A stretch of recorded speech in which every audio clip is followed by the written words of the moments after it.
Simon Marks has been tracking the speech for CNA, and he joins us now from Washington, D.C.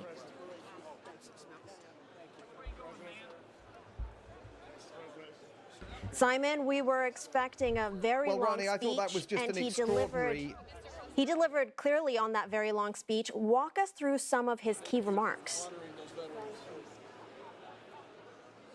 Yeah, well, this was a shorter speech than the White House had led us to believe. By my watch, it clocked in at 1 hour, 47 minutes and 30 seconds. The White House had been saying it could be 2.5 hours. Look, I think the overriding impression that Donald Trump gave tonight was of discipline, of being on message, and of being energetic. And for Democrats, what we've witnessed over the last nearly 2 hours is confounding, because so many Democrats have said to themselves, he's slowing down, he's off message, he can't be disciplined. It's all coming to a tumble for the Trump administration. And what I think Donald Trump sought to do tonight, and many analysts may conclude that he did succeed in doing, was to breathe new life into his party's hopes of retaining power in Congress this November. He goaded Democrats time and time again, engaging in a couple of master strokes of political theater. I think the speech will best be remembered for the moment that President Trump challenged every House and Senate lawmaker, Democrat and Republican, to stand up if you agree with this statement. The first duty of the American government is to protect American citizens, not illegal aliens. And of course, every single Republican in the room immediately leapt to their feet, and every single Democrat in the room, and remember, we now know that 80 Democrats stayed out of the room and boycotted the speech, but those who were there sat on their hands. And in the cutaway shots, many of them, you could tell it was etched into their faces. They knew that they had fallen for an element of political theater that Republicans are going to use again and again and again in their midterm election campaign. We see President Trump now leaving the chamber as thunderous applause continues for him from Republicans and others, members of the public and others gathered in the room. Other elements that were confounding, I think, to Democrats were the numerous occasions on which President Trump, a man who is often accused of not valuing members of the military and demeaning them, President Trump handed out some of the nation's top honors to military veterans and to current active duty troops, including one member of the force that had traveled to Venezuela to capture President Nicolas Maduro. Again and again, this was a president honoring the military. We're now getting ready for the official rebuttal from the Democrats. It's coming from Governor Abigail Spanberger of Virginia, a centrist Democrat. She's going to be speaking in just a couple of minutes' time and providing the Democrats' official rebuttal to that speech. But despite the numerous falsehoods that the president engaged in during the speech, often overstating or misstating his own record in office, there is no question that Republicans in that room were absolutely energized by what they heard tonight. And the president will be hoping that grassroots Make America Great Again supporters, and perhaps even some independents, will also similarly have been impressed with the presentation that he provided. You had mentioned the numerous falsehoods in Mr. Trump's speech. Now, he reiterated that he ended 8 wars. How much of his address touched on conflicts abroad and his role in them? Well, you know, most of the speech, Rani, as you will have heard, was focused on domestic issues, the economy, immigration, crime, law and order, and what he says are Democrat intentions to cheat in the midterm elections later this year, a passionate cry for Congress to pass voter ID laws here in the United States. And again, he shamed the Democrats over that. But in terms of international policy, I mean, he constantly overstates his accomplishments in terms of ending wars. Many of those 8 wars that he claims to have ended were in fact cross-border skirmishes, like the one between Cambodia and Thailand. They weren't full-blown wars that he managed to bring to an end. I think there will have been enormous interest in what he had to say about Iran. He said, we haven't yet heard the secret words, we commit never to having a nuclear weapon. In fact, the Iranian foreign minister said precisely that on social media hours before President Trump's speech began. But the president indicated that while he favors the idea of diplomacy, he says that's his preference with Iran, that he clearly sounded like a man ready to take possible military action against Iran, and he certainly arrayed the most powerful assembly of American power in the region since the war on Iraq in 2003. And then, of course, there was the tariffs issue where, he basically appeared to indicate that in some ways the Supreme Court had done him a favor, even though their decision last Friday to eviscerate the tariffs that lie at the heart of his trade and foreign and national security policies was unfortunate. At one point, he said very unfortunate. He went on to insist that tariffs are absolutely going to remain in place, that he has got statutes and authorities at his disposal that he can continue to use without seeking congressional authority. So on that, he was very, very muscular. Simon, this speech was key for Mr. Trump to stop his slide in ratings. Did he do enough, do you think, with midterms coming up later this year?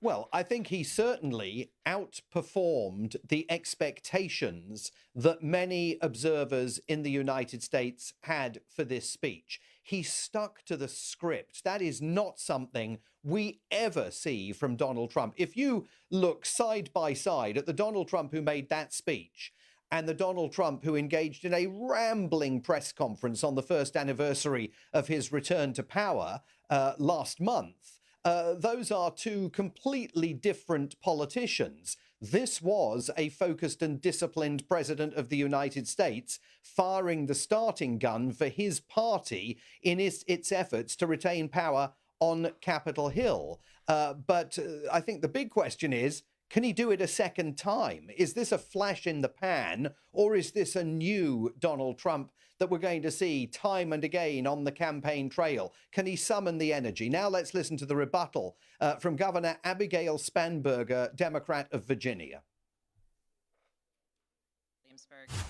We are gathered here in the chambers of the House of Burgesses. In 1705, the people of the Virginia colony gathered here to take on the extraordinary task of governing themselves.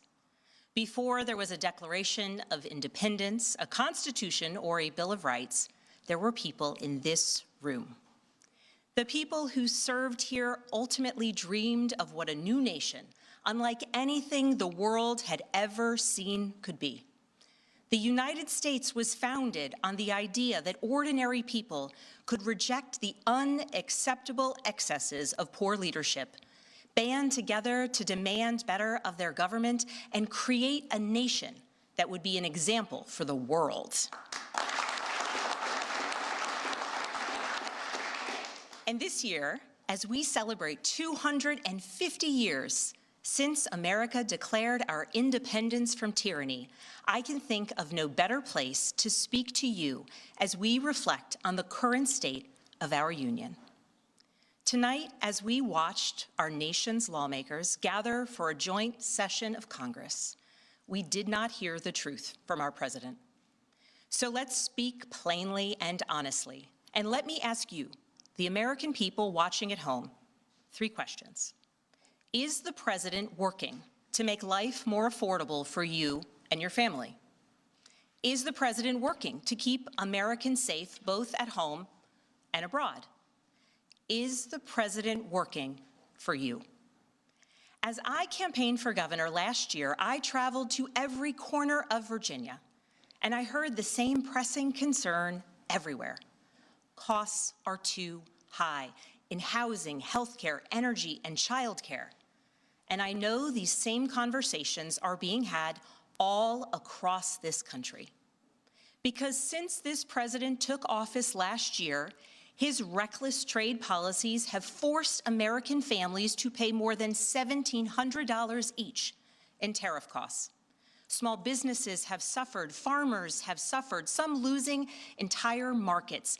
Everyday Americans are paying the price. And even though the Supreme Court struck these tariffs down 4 days ago, the damage to us, the American people, has already been done. Meanwhile, the president is planning for new tariffs, another massive tax hike on you and your family. And Republicans in Congress, they remain unwilling to assert their constitutional authority to stop him. They're making your life harder. They're making your life more expensive. They're even making it more difficult to see a doctor. Rural health clinics in Virginia and across the country are already closing their doors thanks to the so-called One Big Beautiful Bill, championed by the president and Republicans in Congress.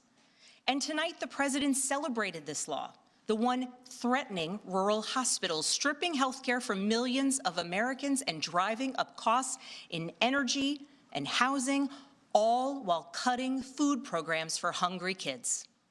But here in Virginia, I am working with our state legislature to lower costs and make the Commonwealth more affordable. And it's not just me. Democrats across the country are laser focused on affordability in our nation's capital and in state capitals and communities across America.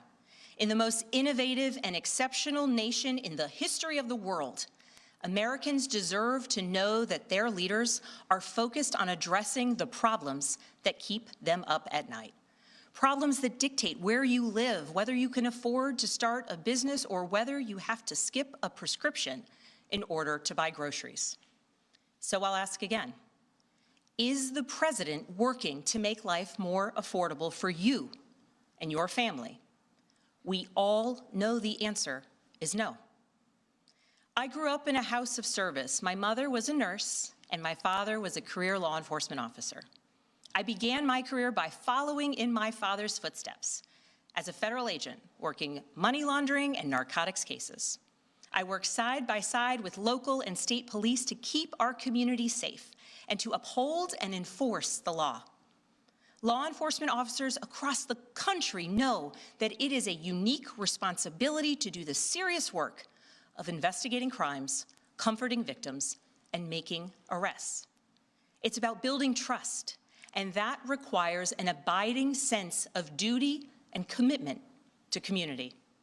And yet, our president has sent poorly trained federal agents into our cities, where they have arrested and detained American citizens and people who aspire to be Americans. And they have done it without a warrant. They have ripped nursing mothers away from their babies. They have sent children, a little boy in a blue bunny hat, children to far-off detention centers. And they have killed American citizens in our streets. And they have done it all with their faces masked from accountability.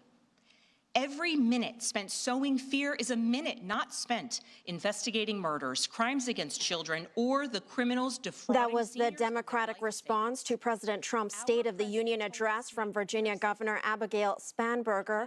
Let's go back to Simon for the reaction to President Trump's speech there. Simon, quite a strong reaction there. She claimed that America did not hear the truth from the president.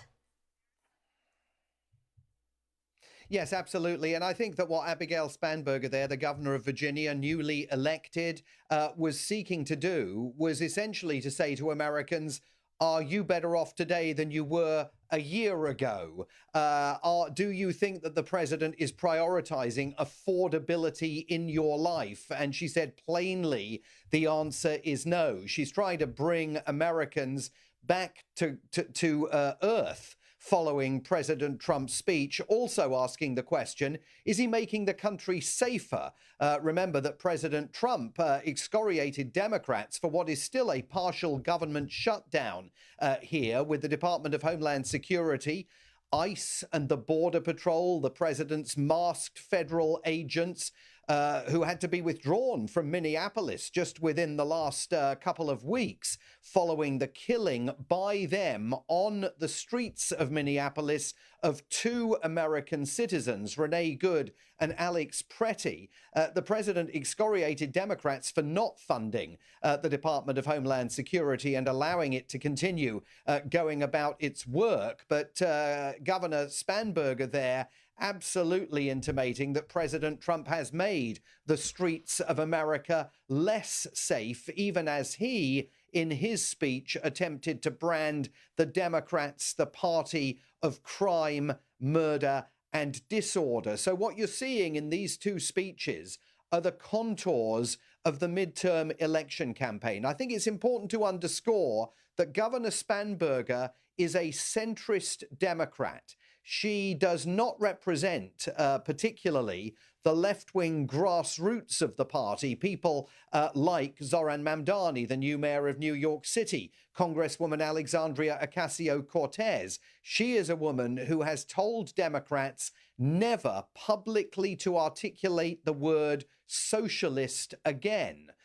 So the fact that she's making this rebuttal speech tonight, while so many members of the left of the Democratic Party are at their own event here in Washington, D.C., the State of the Swamp event, is indicative of divisions within the Democratic Party that it still needs to sort out as the midterm election campaign gets underway. But what she was seeking to do was to underscore that many of the things that President Trump claimed were either false, overstated, or misinterpreted, and attempting to urge those people still watching television here at 11:15 at night on the East Coast in the United States to understand that what Donald Trump was presenting, she is arguing, is a pastiche of what is actually taking place in the United States with regard to economy, law and order, the crackdown on immigration, the mass deportations, and all the other issues that have dominated the headlines over the last year.